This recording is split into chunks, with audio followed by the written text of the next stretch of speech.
बिस्मिल्लाहिर्रहमानिर्रहीम अस्सलाम वालेकुम वरहमतुल्लाहि वबरकातुहू। नहीं जी, आज आपके लिए कितना छोटा सा और इतना प्यारा, इतना खूबसूरत और इतना कारआमद वजीफ़ा लेके हाज़िर हूँ कि आप खुश हो जाएंगे इंशाअल्लाह रहमान।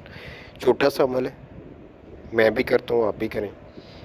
गुनाहों की बख्शिश करवाने वाले अजीम कलमात। रसूल अकरम सल्लल्लाहु अलैहि वसल्लम ने फरमाया, कुर्रा अर्ज़ ज़मीन, ज़मीन पर जो कोई भी बंदा ये अल्फाज कहे, पूरी ज़मीन पर जो कोई भी बंदा ये अल्फाज कहे, ला इलाहा इल्लल्लाहु वल्लाहु अकबर वला हौला वला कुव्वता इल्ला बिल्लाह, अल्लाह के सिवा कोई माबूद बर हक़ नहीं है और अल्लाह सबसे बड़ा है, और अल्लाह के सिवा किसी काम के करने की किसी में ना कोई ताकत है और ना ही कुव्वत।